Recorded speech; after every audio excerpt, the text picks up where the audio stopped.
Coming up on today's show, a guy who sold his business for $40 million and now he hikes with people for a living. Hey, that's what I want to do.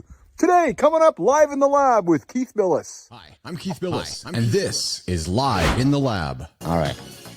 A little bit of weirdness in front of the camera there for anybody who's watching. So I'm like, hey, where's the button? Where's the button? I can't get it going. How did you go viral on TikTok? You were on America's Got Talent. How much do you get paid to be on AGT? Oh, you didn't get paid.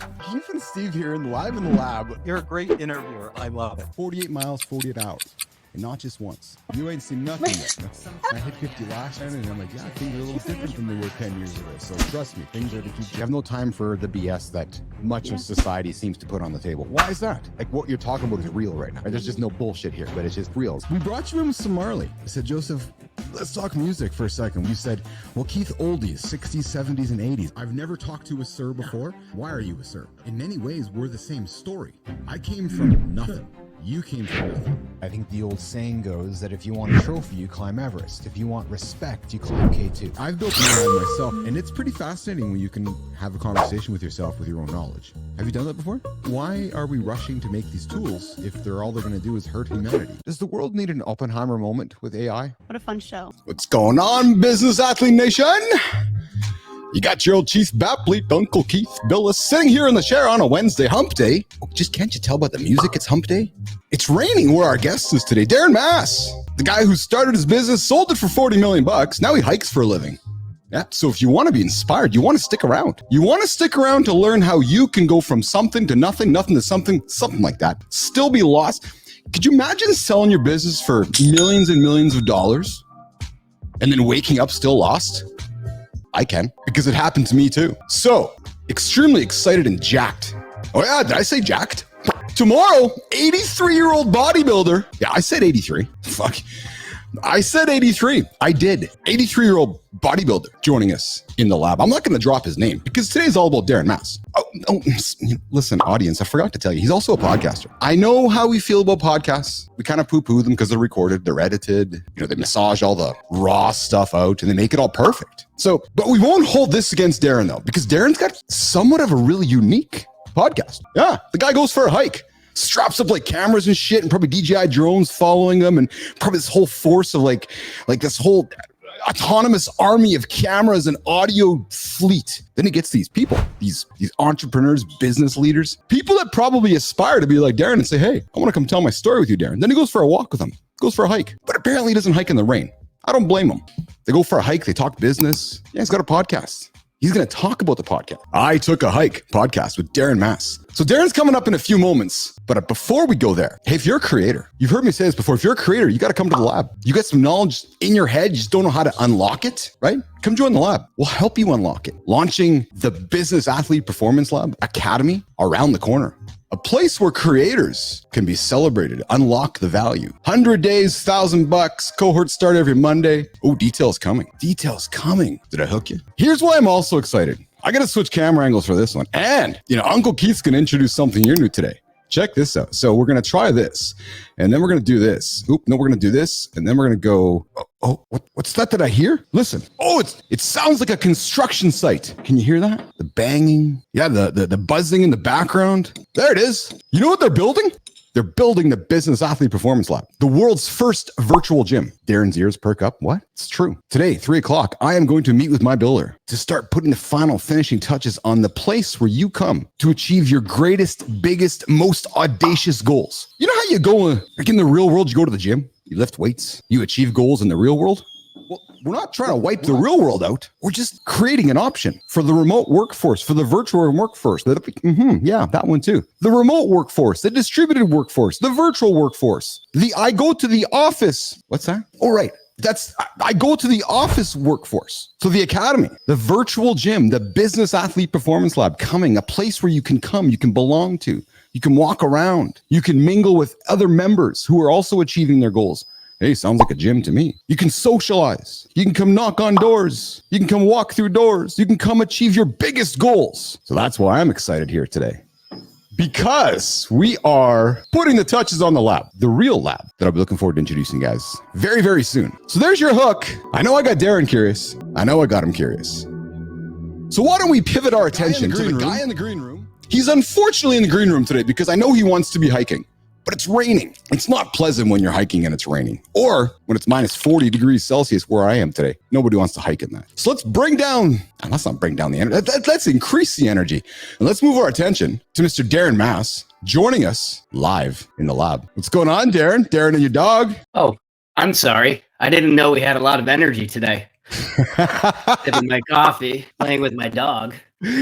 One of two. What kind of dogs do you got?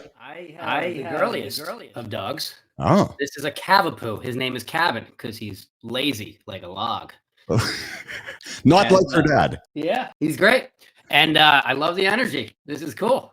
Awesome. So Business Athlete Nation, Darren and I connect here just before the show starts, and I says to Darren, I'm like, geez, is that like an AI generated virtual backdrop, or is that like real money spent behind you? He turns around, he opens up the drawer. I'm like, yeah.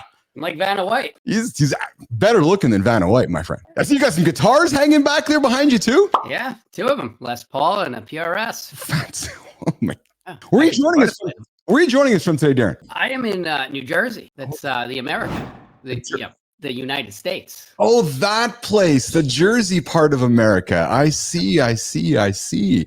So I'm going to get right into it here, Darren. I stumbled across you on LinkedIn as we've met, us creators doing our thing. And I saw your show, inspired by your show as a fellow hiker myself, and started digging into your story and stumbled upon your About Me on your LinkedIn profile. And I said to myself, yes, Keith, we got to talk to Darren. So I reached out and we're now chatting. Now I set that up for my audience because I want to set you up with what hooked me. Audience, listen. Hi, I'm Darren, and I take hikes with the world's leading entrepreneurs, innovators, and thought leaders. But that wasn't always the case. In 2008, started a business, Mass Communications, and was lucky enough to scale it to 50 plus employees. But from the day I started, I had dreamed that one day I'd be able to sell it, like any entrepreneur really does. Those are my comments. Darren says, I'd become rich. I'd be able to buy a big house and a car, but most of all, retire and live a happy life. Now, those of you listening right now are hanging on those three worlds going, well, yeah, that's what I want to do. I'm building my business. I want to become rich. I want to buy a big house. I want to buy a car. I want to retire and then live a big, happy life. But then Darren goes on to say, in 2018, that dream became reality when he sold his business to Windstream Enterprises for $40 million. That's US dollars. That's not Canadian dollars, US dollars. It was supposed to be, here's what hooked me though, and here's what drew me into Darren's story. It was supposed to be the greatest day of my life, but it turned out to be the beginning of a dark few years. I was lost, confused, and not sure who I was anymore. He then went on to say, I took a hike and everything changed. My negative thoughts went away. My focus became much more clear, and the conversation was engaging. But Business Athlete Nation, those that know me from all of my years know what really hooked me is when Darren said, because I have one of these, I sat in my Jeep after that hike with my thought in mind. I have to record this. And I say that, Darren, because I went off and I read this and I thought I read my own story. Went and bought a Tesla Roadster, dropped $250,000 on a Tesla Roadster. It sits in my garage wrapped up and I still drive my 2008 Jeep. The Jeep is the best. But hello, brother. Tesla in the cold. I don't know about that. So I read this and I hung on it, Darren. I hung on it and I reflected upon it because I related to it. And then I said, I want to sit down and talk to this guy. Let's talk about your story, man. Where do we start? You want to start when you started Mass Communications? What's your upbringing? Where are you from? I'm really curious when people come into the lab, what drives them first of all? Mom and dad entrepreneurs? What's the backstory, Darren? Yeah. So, wow, let's go way back machine. Yeah. I grew up in Long Island. Let's throw a harsh accent in there since you're Canadian. Yeah. We can go out in a boat. Are you an Islanders fan too? Are you an Islanders fan too? No. Are you a Devils fan? No, I don't. Sports, whatever. I'll hike them out. All right. Okay, I'll stop interrupting. All right. What I've noticed is sports is about a bunch of dudes standing around a circle, comparing facts, sharing them as if they are their own from another group. I grew up Long Island, couldn't wait to leave, got out, went to college, dumb kid in school, but I wasn't really bored, whatever. Came from a line of entrepreneurs in a way. My grandfather, I just posted about this on LinkedIn. My grandfather became an accountant in his own firm in his 40s because he couldn't stand working for effing morons. My father was an architect. He worked for an effing moron, so he did side hustle, or as we know, the side hustle is now the thing. He did his own architecture on the side because he couldn't stand effing morons, right? So I had all this inspiration, but nobody taught me the way. Yeah. But it was somewhat genetic, I guess, or maybe the fact that I witnessed people not wanting to work for effing morons. So 9 years old, I got my first job. I was the little girl that answered the phones at the pizzeria. Why? Well, 9 years old. Things didn't drop yet, and your voice sounds very girly. So people would come in, gave their order to the little girl. That was a real boost of confidence. It was good. I worked hard, got to the next job and the next job, next job. Almost failed out of high school. Turns out I was smart. I went to community college, fell in love with engineering, transferred to a big engineering school, did a couple internships, and I fell in love with the industry of telecom. And one day, I didn't want to work for effing morons anymore. So I started my own thing. And that was in 2008. Probably the worst time to start a company. And I did it. So I can jump in with you there. It's the exact same time I was starting mine as well, or in and around the time mine was about to take off, right? So the housing crisis, the bubble, all that right there. The greatest. So here's the thing. History will show us that the best, most solid businesses, the ones that started the biggest and best foundation, those strong foundations, started in the worst of economic times. Everything from Facebook and Apple to life insurance companies during the Great Depression. Why? Because think about your would-be competitors. They're racing to save their asses. They're not paying attention to you, which means you're starting off at zero. They're heading to zero. Great time to start a business.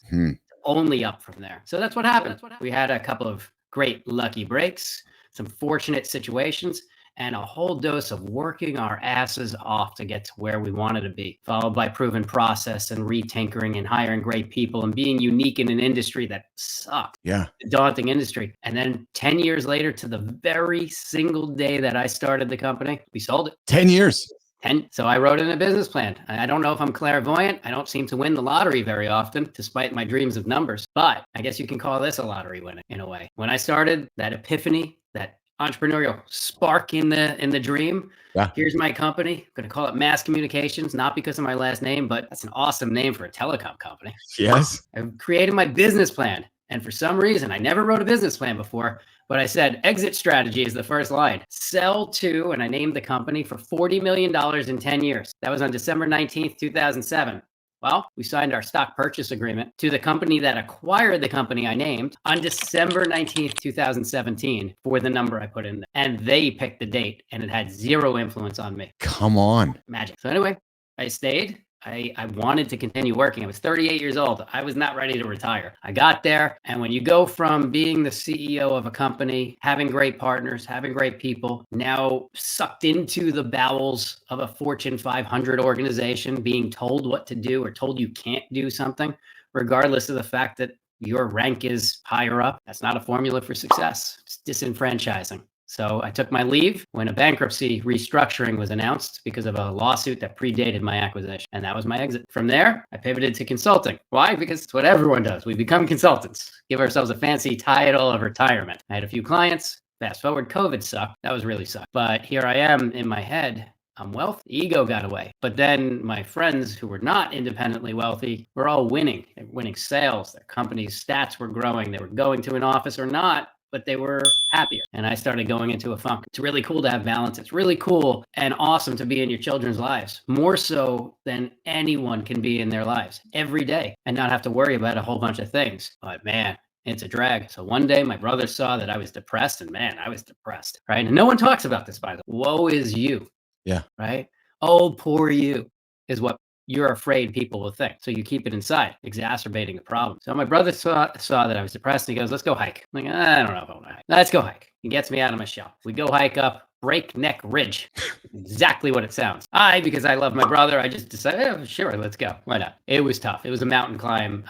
It was a challenge, but I loved it. I fell in love with it. So I went on a few more hikes after. So cool. Started feeling a little better. And then I said to my friend Ben, who recently sold his company, was living the world I was in, Ben, it's Thursday. Let's go hike. What else are we going to do? So we go up the Stairway to Heaven in New Jersey. And this is where everything changed. During that conversation, I said, Ben, I feel so depressed. I'm so irrelevant. I have no purpose. And he stopped me in my tracks as he smoked a doob. Anyone who knows Ben knows that he was high as hell. And he said to me, Darren, man, what are you so depressed about? You're very relevant. Stop trying to tie relevancy to work. You're a great father. You sold a company. You lived a holy grail of a business owner. Enjoy that. Work and relevancy don't matter. And it was that conversation. Once I got back to the Jeep, I said, shit, I took a hike with Ben Skulski, and that was amazing. And the name popped into my head. And then what do you do when you have a great idea? What's the first thing you do, Keith? Tell me. Let's see if you get this right. What is the first thing you do when you get the name of something and a great idea? I generally, in the olden days, I'd register the URL, go grab all the socials, and then start a business. You nailed it. I got the URL. The fact I went to GoDaddy, I went to itookahike.com. The fact it was available was my sign, and here we are today. Recorded 48 episodes. We will be published at 36 in 4 weeks, closing out our season 3. It's been a fun ride. I have had the opportunity to hike with some of the most successful people on the planet. Now, they might not be the Jeff Bezos or the Elon Musks, but their lives suck. The successful people have found balance. There is no work life. There's just life. Mm-hmm. They enjoy what they do. Mm-hmm. They don't overtax themselves. They've had success. Doesn't have to be wealth, but they have appreciation. They have happiness. They have health. How do I know they have health? They're freaking hiking with it, and they're willing to do it. And that is success. Jeff Bezos, not successful. Elon Musk, not successful. They don't have balance. They have to be a machine. And on that last dying day, that machine stops with a whole bunch of regrets. That's not success. Yeah. Success is the person that is willing to say, you know what? Work can wait today. I want to go hike. I want to take my teammates out on a hike. I want to go to lunch with Keith, and I can. That's success. So I agree with you 1,000%, but I'm going to play some devil's advocate because I've been in your shoes, or I'm in your shoes. I've had conversations like this with people, and some would say back to me and say back to you, they'd say this, Darren. They'd say, oh, that's fine, Keith and Darren. That's great. You guys can go for a hike and do your thing, because look in your bank accounts, you don't have to really worry about working because, you know, you can go for a hike. That's what somebody'd say to you and I. They say, well, Keith, the real world is you got to go and work, man. I don't have time to go for a hike. That's great. I have to worry about money just as much as everyone else does, because sometimes that market will take it away from you. And here's the fucked up thing about money. Don't excuse my language. Human. No, don't. Bring it out. Yeah. The worst part about it is when you have it, you have just enough to where every little impact you feel it. And if you have the point where people have heard of FU money, which you and I probably don't have that, that exactly is a fine line between becoming a piece of garbage. Yes. So I don't want to be, I have to work every single day, and I do. Podcasting is a loss leader. You make no money from podcasting. You know this, and I know this. It costs a fortune. Time, editing, if you do edit, which mine are only edited to cut boring parts out, but we don't massage any of the conversation or displace them. Yeah. Right? Completely unscripted. I don't know. Most of my guests, I don't even know until I show up there. Yeah. Right? We had a quick little exchange. Are you successful? Can you tell a story? Great. Now let's have a conversation. Let's go for a walk. It goes where the trail goes. But what I will say, though, is I have to show up every day to work. So what's my purpose? What's my why, as Simon Sinek says? Why do I do this? Well, the podcast helps me with my own therapy. It helps me be altruistic. It helps me share a very important positive message. I want to be a positive person. That is a choice. I don't watch the news because I don't want to be a negative piece of garbage. There's so many of them. Let the other people be the curmudgeon. I don't want that to affect. So I want to share a good message. And if I share a good enough message, then maybe you'll pay attention to the fact that I'm a business therapist.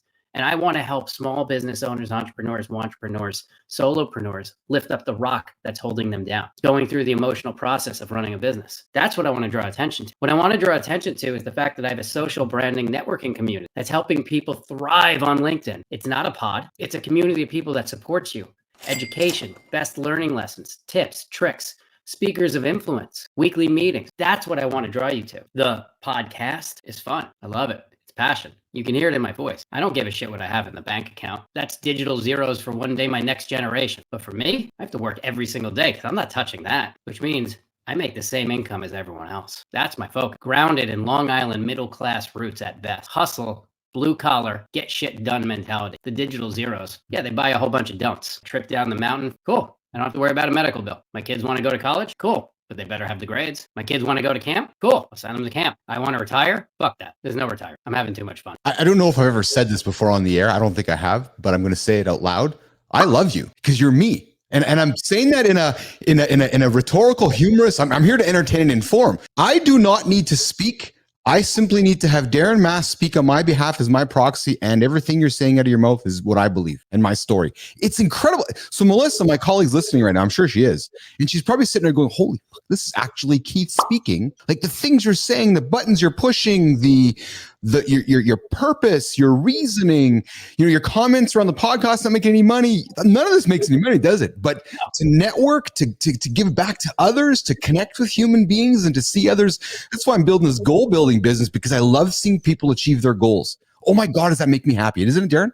Yeah. I thrive when people are I'll name drop it. The community is called Brand Built. I was gonna name drop it for you. So you go ahead. Yes, Brand Built. Yes. And you and Nat Berman. You and Nat Berman, right? Yeah. Me and Nat Berman. So Nat was a guest on my podcast, and he did an epic hike. We did an awesome one. Reevesbrook Trail. The overlooks are amazing. It's just so scenic. There's an epic mountain descent. He did it. He's huge as a person. He's a big dude, tall and muscular. And he did it in tennis shoes. And I was so impressed. Our conversation was so awesome and invigorating. I turned to him at the end. I said, we're going to do something together one day. Yeah. I don't like doing things solo. Why? Because when I do things solo, I have ADHD. Yeah. Oh, hey, look at that, Darren. Look, man. It's a squirrel, right? So I'll go into that. And when I do things solo, I can hold myself accountable, but I lose that focus, not because it's challenging, because it's not exciting. Now, for my formula, when someone holds me accountable, I hold them accountable. Yes. We're high-fiving each other in the great moments. That's my recipe for success. I had great partners in my telecom business.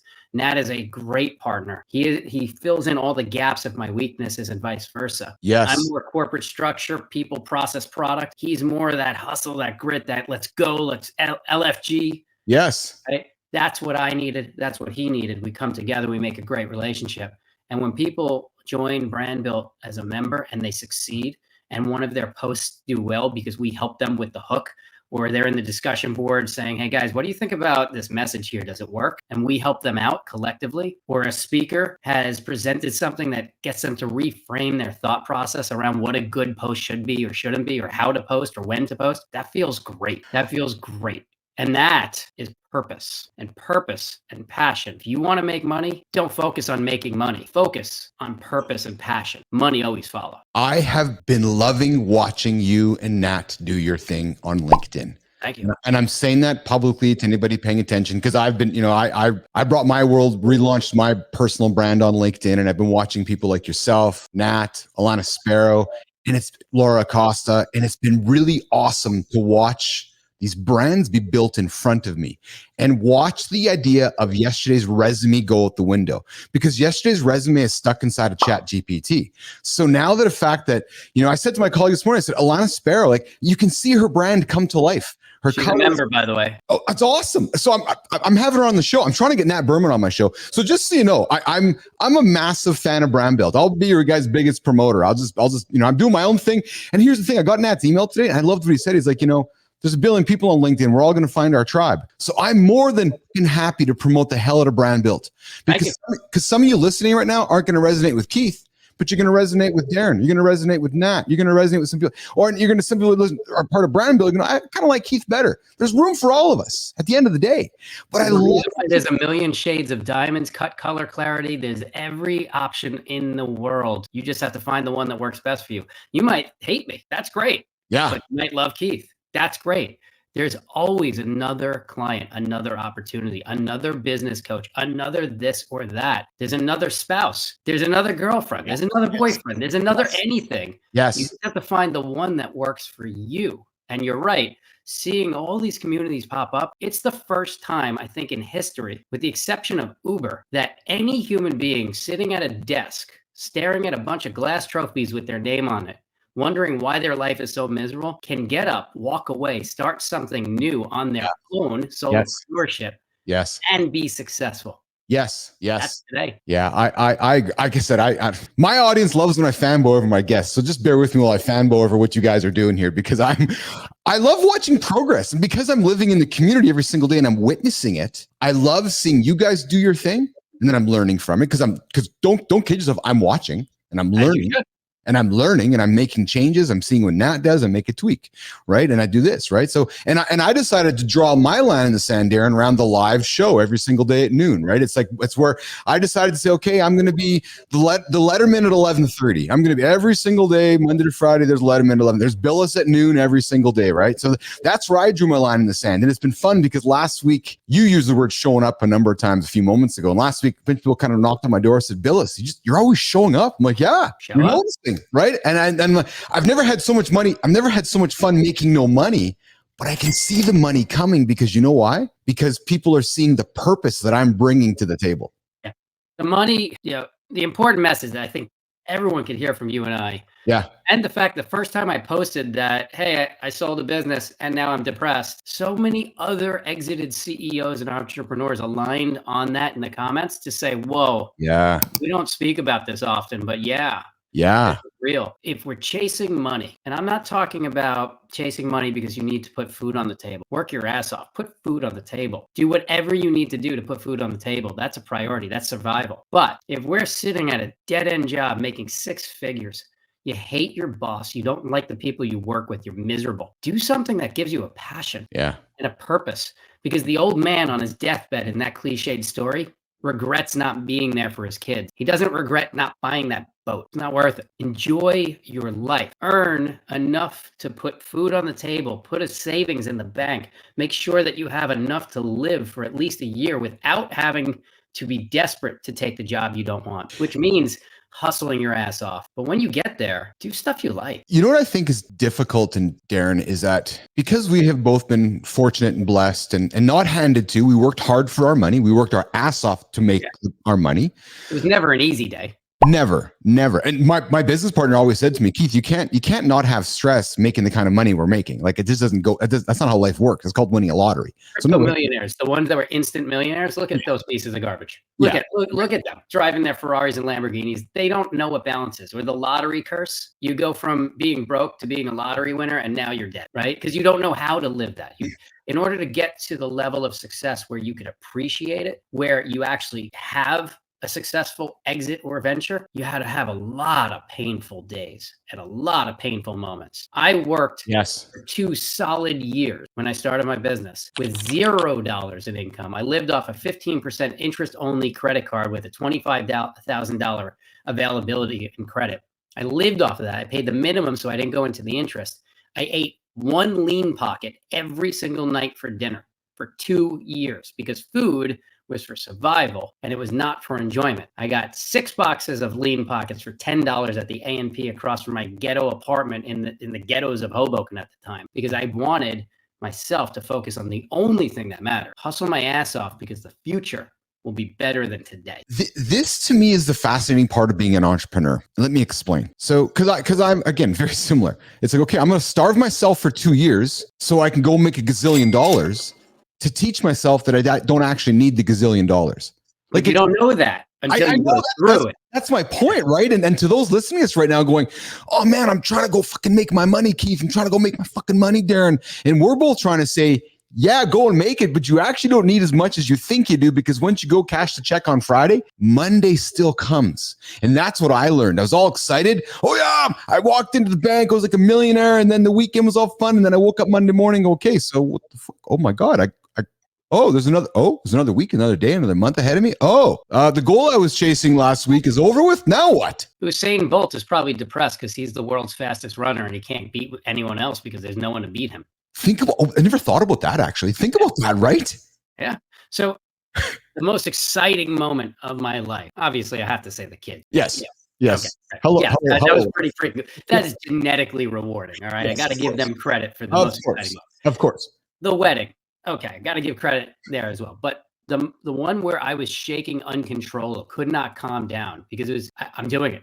It's about to happen. Refreshing my bank account, waiting for that money and then it hit. That was a shitload of zero. I hugged my partner, high five. Then we went back to the meeting, straight faced. We still had a company to run. We had a whole bunch of work that needed to be done for the transition that would have jeopardized a lot of things. I rode the train home at 4:30 p.m., my usual time, so I could beat the rush. And I sat in the same seat. Nothing had changed. The digital zeros don't mean shit. Now, there's a such thing as too many digital zeros. And I have a whole bunch of friends that will challenge me on this all day long.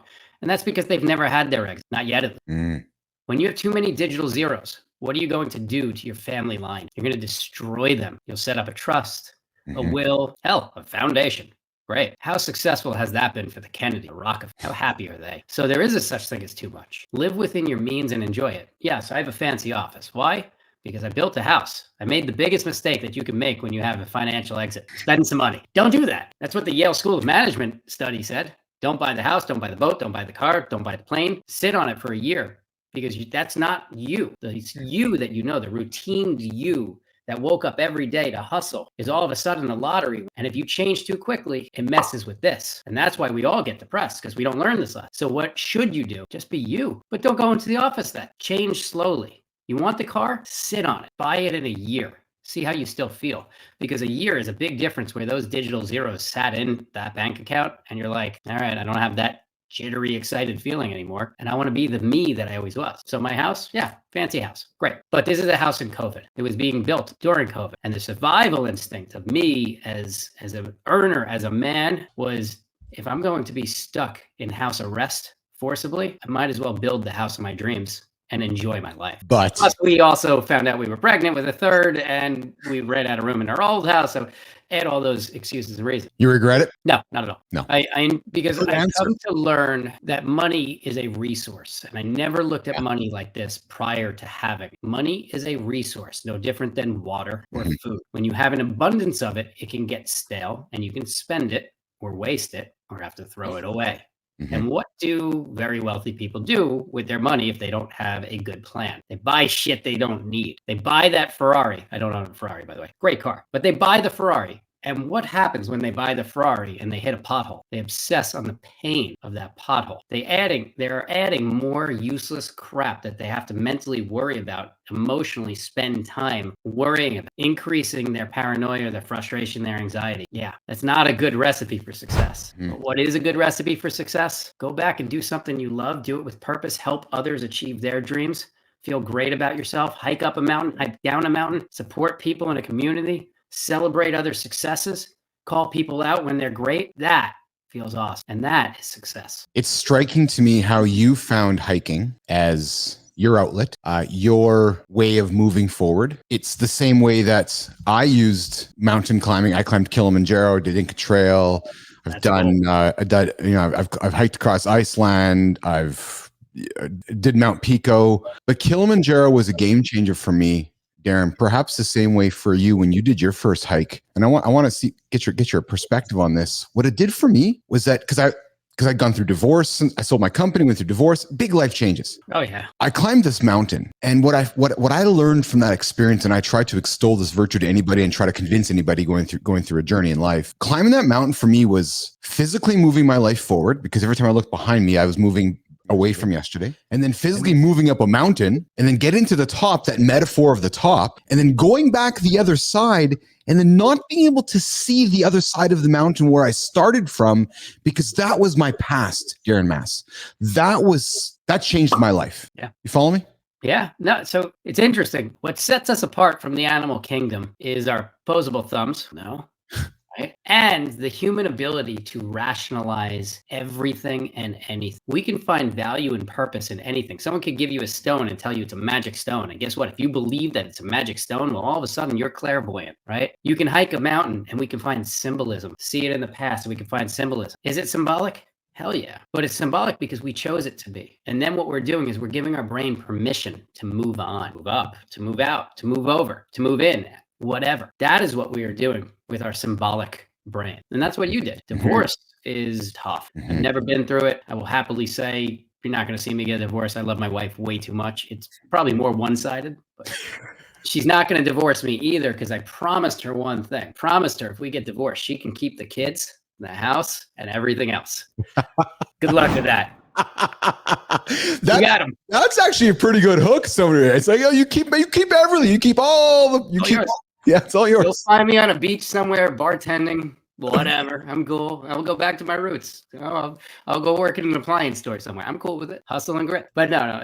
In truth be told, though, I found the right person for me. Yeah. And our secret, segue into this, our secret is fighting style. You have to continue date nights and all that. but kids really tax a relationship. Yes. Having compatible fighting style is Yes. something I think people need to look at. So what do I mean? If you have two hotheads, this doesn't work. Yes. I have ADHD. One of the problems with ADHD, I give myself the excuse because why not? It works for me. I say shit I don't mean all the time. I'll be like, whatever, I'll divorce you, right? Absolutely don't mean it. Yes. But if I don't say it, my brain won't allow me to come down. Now, is that an excuse? Yeah.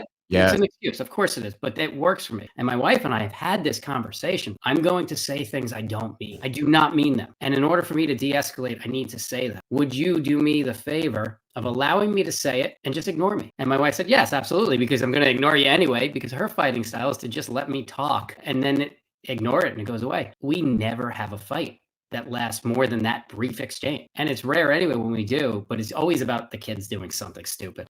It really is, right? Or her telling me we're going to out to dinner with friends 1,000 times. And then the day of, I say, what are we doing tonight for dinner? Right? That always happens. I don't hear her, right? But what I'm getting at, though, is compatible fighting styles, because marriage is a lot of downs and a lot of ups. Compatible. That's a remarkable tip.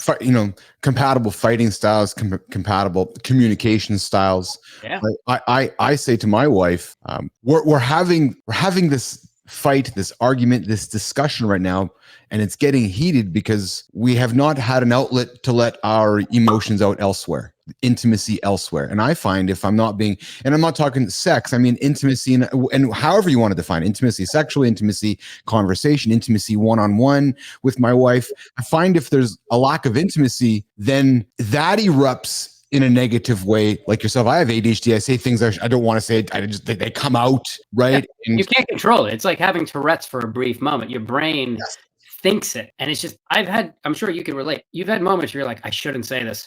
Yes. I shouldn't say it. I'm going to say it anyway. And it comes out. Yeah. It's foot and mouth. And in grade school, I got in a lot of trouble because that foot and mouth was always there. You had to pry the foot out with a crowbar, because I would say stupid shit. I would try to be the class clown because I was drawing any attention, and it worked. It was good practice for the person I turned into. Yes. But you have to understand, the most powerful thing that a human being can ever possess is extreme knowledge, understanding, and acceptance of your weaknesses. Yes. You can make a decision to turn them into not a strength, but more of an acceptable in your life, or you can learn what your weaknesses are so you can either avoid them, reflect on them, recognize them, or delegate them away. In business, that's very apropos. I know I have ADHD. I know I can't stay focused for a long time. So if something would require a heavy amount of focus or reading through long contracts, that's not my world. One of my partners excelled at that. But if there was a moment where someone had to stand in front of an audience and talk about the future of the technology world, I'm your man. Put me in, coach. And my other partners would never want to do that, right? Strengths and weaknesses. Yeah. Understanding those weaknesses helps you become a more well-rounded person by extending the hand to someone else that you can boost and they can boost you. Same thing in a marriage, strengths and weaknesses. Yes. I had a business partner in my last business, and like yourself, look, you said moments ago, I needed to find Nat because to kind of have somebody keep me focused. My last business, I had a partner, and I went searching for one in a pseudo way for this one because for the same reasons, right? And then what I found, probably like yourself, Darren, was that in my last business, once we had our roles clearly defined, a la marriage, a la business, isn't it magic when the roles are just clearly defined? You know what you're doing, you know what your partner's doing. You're not worried about it because you just know it's getting done. There's that inherent trust. There's not an agree to disagree. There's an agree to commit. All those things, right? Isn't that fascinating? Isn't that awesome to have that? So we would always practice a few things in the company, and it comes from the fact that ego blindsides you. So one, there was no ego. Even though I was named the CEO, everyone has a job to do. You expect that I'm going to do my job better than you can do it, and I expect you will do your job better than I can do it. Done. Whether or not you're the new hire or I'm the CEO, doesn't matter. That's one. Two, when it comes to partnerships, we are partners. We're having a board meeting. We are partners. There's no do it because I told you to because I'm the CEO. Yes. That's bullshit. Check the ego at the door. You want to be successful, you need people to respect and align with you. Yes. Number 3, I think I'm in number 3 in here. Whatever, 88. All right. A triple D. Number 3 here is really having open communication, right? I might wholeheartedly disagree with you, but if I see you're so passionate about a new product, a process, whatever it is, all right, Keith, forget my ego. I'm going to try it your way. But will you agree that if it does start slipping, and here's how we're going to identify if your approach isn't right, then we're going to try my approach. That's how you build a solid foundation for a business and even a marriage. Communication, making sure that the ego, no body on this world, no human is better than any other human on this world. Period. Fact. Decimal point, exclamation point, doesn't matter. Nobody is better than anyone else. I don't care about your bank account. I don't care about your personality. Everyone has value if you see the value in them. Everyone. You just got to give them a chance, and you have to be willing to listen. It's interesting to hear you say that. I speak very much the same way of and to my children. I think you and I are getting married later, so I think so, actually. I say to my, it's going to be bloody, though. I don't know. I say to my children, I'm no different than you. I just have a few years more wisdom of experience, and my role is to share that wisdom with you. Like you're a human, I'm a human. You're 17, I'm 52. So I got a few years to teach you. But at the end of the day, I'm talking to you, Carter, Piper, and Brooklyn, the same way I'm talking to Darren, because you're human. So I'm going to treat you like a human. And I tell the kids all the time. Yeah. You know what? You've never been 43, but I've certainly been 9. So I've been through what you're going through. Yes. Right? So don't tell me how to be 43. Yes. I'm going to tell you what to watch out for. I'm going to help you through this. My goal is to make you see the successful road. And I hope for my children, you are more successful than I am. And number one, because one of my daughters, I have twin 9-year-old daughters and a 5-year-old daughter. So yeah, I'm living in, it's a lot, right? But one of my daughters has that business brain. We're starting a business. I had her go through the cost structure. We wrote out a P&L. She knows what COGS is. She knows what SG&A is. She knows what her margins are now. 9 years old. Nice. I'm not giving her the answers. I'm helping her with the formulas, and then I'm having her calculate. Yeah. Right. We know what the product inventory is.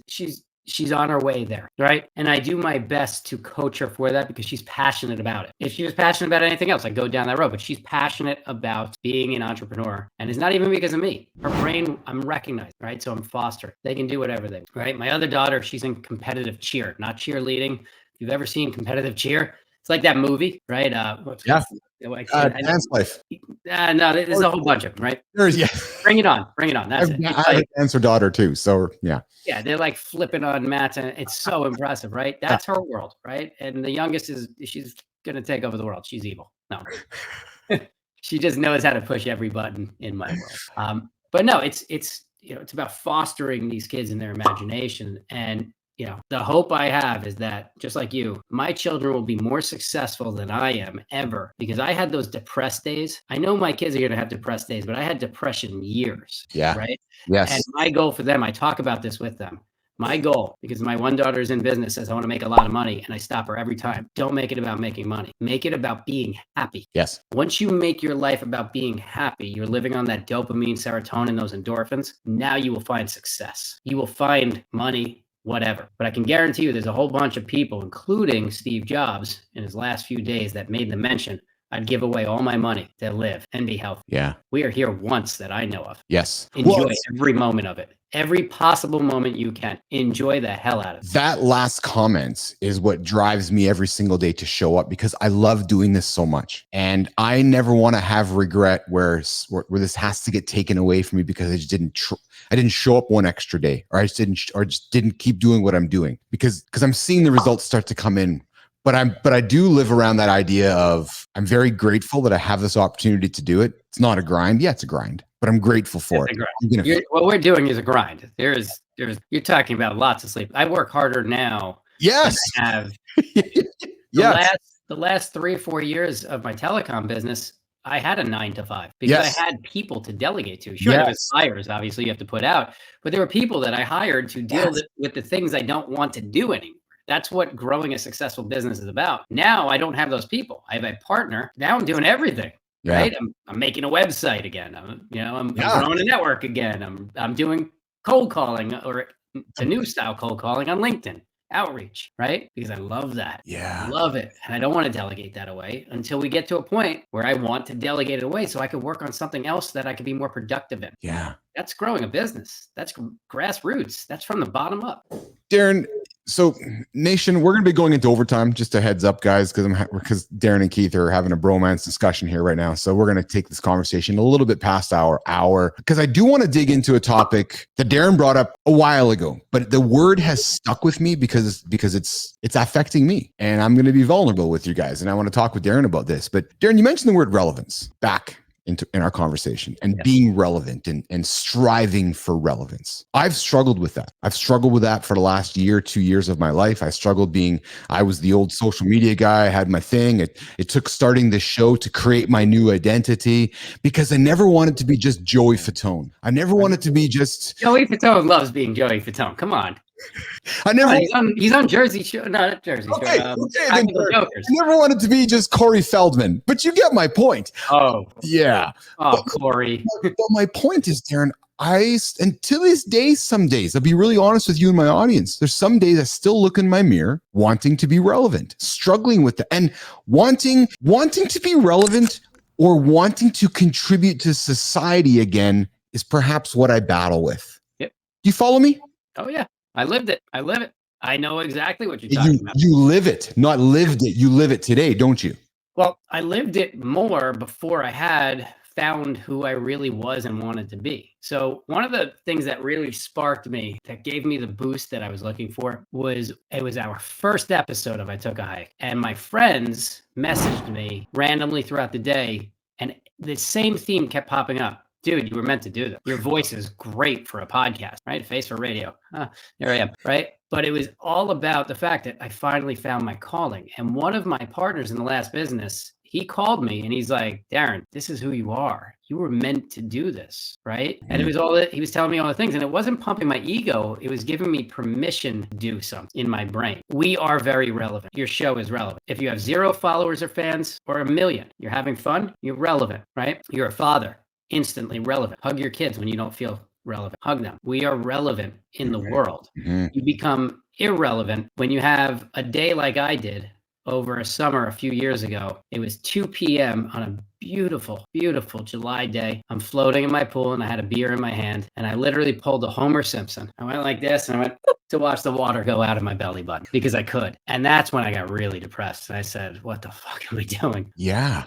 I have no purpose. What is this, my life? I'm going to float in a pool? What the hell is wrong with me? Now, granted, COVID exacerbated this whole thing. I don't think if there was COVID, I would have had these feelings, because when I started my consultancy after my exit, I had a whole book of clients. I had a client, I was in his office 3 days a week for the whole day. I was like their Wendy Rose, their psychologist in a way for the office. So I probably wouldn't have gotten to that depression point, or maybe I would. I don't know, but I can't change whatever happened. But for you, your audience, me, my audience, the people we aim to inspire, being relevant isn't tied to work, tied to life. Make an impact on someone else's life, whether it's your children or even yourself. Inspire yourself, put yourself out there. You'll always hear a therapist or a psychologist tell you to journal. I hate journaling. I hated writing. I got maybe half a page in. I was like, screw this sucks. So then one day I said, you know what, screw it. I'm going to put it all out there on LinkedIn. And I loved every moment of it, because there were people that aligned with. And that's what my LinkedIn's about, is journaling. That's my therapy. I don't play the algorithm game. I don't give a shit about an algorithm. Can't predict an algorithm. I didn't write it. It's not my problem. I post every day at 9 a.m. Eastern time about entrepreneurship, emotions, ADHD, solopreneurship, business ownership, hustle, drive, flow, because that's my journal. And if you happen to like it, great. I'll hit you up in the comments when you hit me up. And if you don't like it, great. I'm not for you. I'm okay with that. But we're all relevant. This last 5 minutes has been therapy for me, truthfully, honestly. What I do? Because it was a reminder for me of what I've been. So your LinkedIn journaling, this show is my journal. This microphone has kept me accountable. When I say something out here to the world, whether one person's listening or nobody's listening, it doesn't matter, because my brain's like, okay, well, I said it out loud. It's on tape, Keith. It's on VHS. It's on beta. Okay, well, fuck. So, and I'll show you something. It's right here. Yeah, good camera work there. So in November, I went on record to say that I was starting a no campaign. I wasn't going to have any peanut butter for November. So I went on record and kind of recorded and kind of challenged some of my following on LinkedIn. I wasn't going to have peanut butter. So I taped it up, went on record and recorded the whole thing. Well, look, it's still taped up because your thing was to not eat peanut butter. Yeah. Would you have like a peanut butter addiction? Dude, a bad one. Oh, so bear with me for a moment. So, open that jar. No, man, no way. So I'll show you something else. half pound, Oh, half that's pound, so good. pound of Reese's peanut butter cups. So yes, nation, you know, Uncle Keith here's got a pound of peanut butter Reese's cups. But you see, peanut butter can go on everything, Darren. Broccoli, cauliflower, bacon, steak, bread, everything peanut butter goes on, and it goes on everything for me.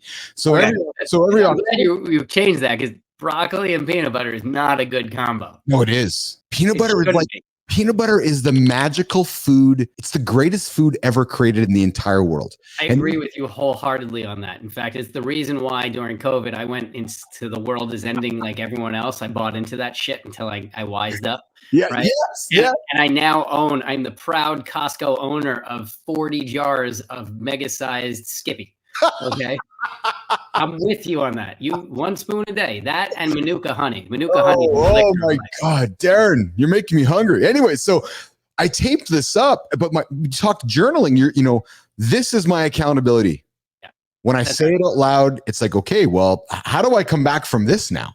Because I already told my audience I wasn't going to do it. So it's been therapeutic for me. And this show, what we are doing right now is giving me so much purpose and so much fulfillment that it encourages me to go again tomorrow, because I'm going to meet an awesome person again tomorrow.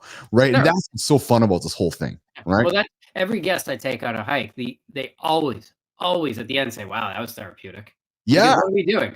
We're hiking. Yes. You're not giving up. I have yet to have a guest say, "I can't do anymore." They all do it because they know Yes. they're being recorded. Yes. Right? I have 2 cameramen, so they're being challenged. They can't quit on me. Right? We're having a conversation. It's a deep conversation like this. By the time you're done, you have checked off a whole bunch of do's, accomplishments, Yeah. rewards, and it's just completely cathartic. Yes. And draining, right? So I'm sure you're done your hike. You're like, honey, I got to go sit for an hour just to kind of let myself out because of the awesome conversation you just had with somebody, right? Not so much anymore in the beginning. Yeah. So you'll always, on every episode, you'll hear the guest is winded and I'm not. Yes. Because, Yes. listen, No, I mean, something enough, you learn techniques, right? Yes. I never speak while I'm exhausted, or if I do speak, I slow down my conversation between breaths. I allow the guest to speak a lot more than me, right? I also know some of these trails. I've hiked them so much, but I'm also physically fit in hiking. Yeah. Right? Hiking, changing elevations up and down is better than a stationary bike. Yes. Right? Your heart rate goes up, it goes down, but just that little bit of change, you do that enough, your body gets acclimated to it. You mentioned the Incan Trail. I did the Incan Trail as well, from Cusco to Aguascalientes. Yeah. Yeah. Me You too. want to talk about elevation? Yes. Yeah, that'll hit you in the gut. Oh, Yeah. there's a picture right back. I think you can see it probably over maybe on this Chewing one. on your coca leaves because you're about to pass out. There, right there. That picture back there is me at the top there on that day 2. And you're like, that was hard. Yeah. And then you get to Machu Picchu and you're like, aliens exist. Absolutely. The aliens do. Yes. Right. Yes. It's absolutely, anyone who's looking for a very spiritual experience, go to Machu Picchu, 7 wonders of the world. Oh man. That changed my entire life. We can have a whole show on that. But I think so.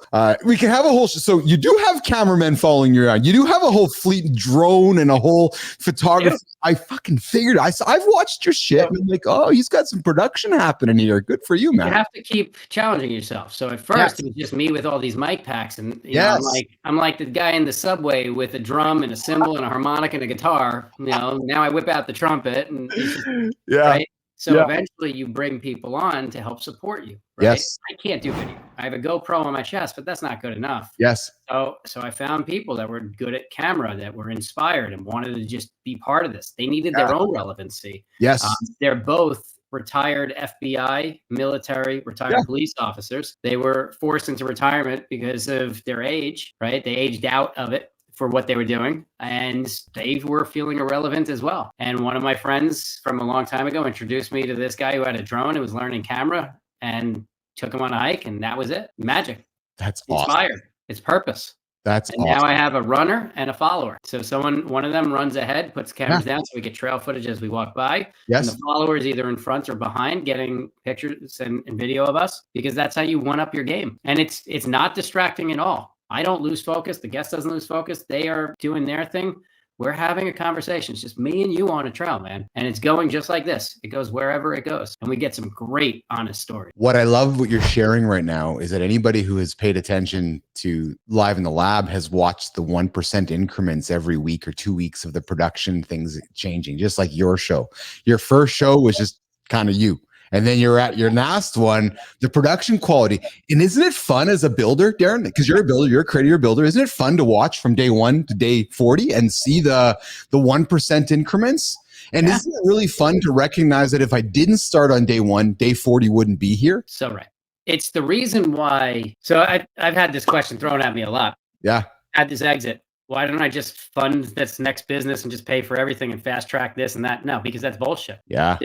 There's a high statistic out there. I don't know the number, so I won't quote a BS number, but it's a pretty large number. Second-time business owners, their new ventures fail if they don't go back to their roots, roll up their sleeves, bootstrap the business. The second they throw money into shortcutting or fast tracking, that's when they make a grave mistake because they've given too much away too quickly. You got to work yourself up from the bottom again. It's the reason why episode 1, I was recording it, but I didn't know if I actually had a podcast. And you'll hear the guest, Alan Young, say, well, if this makes it into your podcast or ever turns into a podcast, this would be good on the show.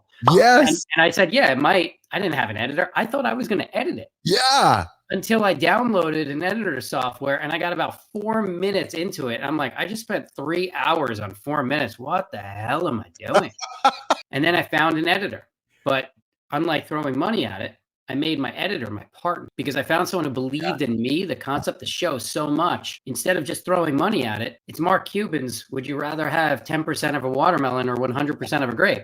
Well, why was I doing that? Not to become wealthy, not to make riches, but for purpose, for relevancy. My focus, though, in having a partner is to earn enough sponsorship credit so I could pay him. I give him my sponsorship money. So he does get paid because he's a kid. He's 23 years old. He lives in New Mexico. He needs to earn a living. Mm-hmm. Can't just work on editing 20 hours per episode for free. So that's a deal I struck with him. Mm-hmm. Me, costs a lot of money, costs a lot of time, but it's purpose, relevancy. Yeah. And it steers people to what I want you to find for me is the LinkedIn brand built community, business therapy, and quite honestly, I just want to be connected to people. Darren Mass, what an awesome conversation today. Yeah. Thoroughly enjoyed it, man. I was excited about today's. I had it circled on the calendar. I've been following your journey. I like watching your journey. I love the brand built stuff you and Nat are doing. I love the I Took a Hike podcast. I got a fanboy on that for a quick second. What I love about that is that it's the perfect niche. Everybody's like niche. It's brilliant, right? It's hiking, it's talking to a business guy, and boom, Bob's your uncle. That's what I did though. I took a hike. Yeah, it's awesome. That's what it was. Is I literally took a hike. So yeah. It hits it. But yeah, no, I can't wait to come back next week when I'm an 83-year-old fit gym model. Exactly. So next week, everybody, Live in the Lab with Keith Bilous and Darren Mass, the 83-and-a-half-year-old fitness model, jacked up. Darren, thanks for coming by, man. Anything that I haven't asked you, is there anything that the audience needs to know about that we haven't discussed so they can come find you and get all the goodness from you and Nat and the brand build community that I Took a Hike podcast? What do they need to know about you, my friend? Well, number 1, itookahike.com. Number 2, mybrandbuilt.com. Nice. I am here to help you. That's my focus right now. I thrive when our members thrive. I find so much enjoyment. So you can meet me in the chats. It's a 24/7. It's basically an awesome community that has self-selected the members by finding quality. You want to be part of it? You want to boost your life, your career? Get on LinkedIn, put in the work, learn the tips and tricks and techniques, and find a supportive community, whether it's brand built or if it's any other community. Just get yourself part and stay away from pods. Pods are no good. Other than that, size 10 on the right, size 9.5 on the left, and sometimes I do switch the box and the labels just so I can get 2 different size shoes. That does happen. Darren Mass with a little bit of tips for shoe sizing today, Live in the Lab with Keith Bilous. I don't do that. I'm kidding. I thought about it once. I did. I was so close. I had both sides. I was so close. And then I just remember thinking, that's messed up. You're just a badass, dude. You're just a badass. All right. So I'm going to stick you back in the green room. I'm going to say goodbye to my audience and come back and walk you out. All right. Hang tight, pal. All right. There we go. Darren Mass. That was awesome. I know I tend to use that word often. Awesome. But it was a great conversation. Enlightening to hear his journey from where he ended up, so where he started, where he ended up, and just the reality. And I know it's hard when you don't know this and you haven't achieved it, but Darren's right. You just need enough money to live, because if you have a bunch of money, you recognize that when Friday ends, Monday happens, nothing's changed. I know my words and Darren's words probably ring hollow for those of you that are chasing money. And if you want to continue chasing money, I want to help you do that. I don't want, because I've been there, I've been you, but I will offer to you that I'm here and Darren's over there, brand built with Nat, that if you're stumbling along the way, when you lose your purpose along the way, come see us, come see me over in the lab, go see Nat, go see Darren at brand built. They'll help you, because we can't stop you from that chase of money. I know the drive to want to chase money. I know the drive to want to go and put digital zeros in your bank account. I know it, lived it, breathed it, achieved the empty feeling as a result of it. So if that's what you want to do, you know what we like to do. We like to make recommendations, make suggestions, you make decisions, not getting in your way, because that would be hypocritical, because that's what I do every single day, is try to achieve greatness. But it's a little bit of a different purpose these days. So if your purpose is still financially driven, go. Just fucking go. But recognize when you stumble, because you're going to. I'm here. Nate's there, Darren's there, we're all to help you. I'm Keith Bilous. You know where I sit. Fucking right, you know where I sit. I sit here in the lab Monday to Monday with a purpose to bring great people, great conversation, to inspire you to move forward. Just like tomorrow's guest, 83-year-old bodybuilder joining me tomorrow, John Brink. Live in the lab. We'll see you guys tomorrow.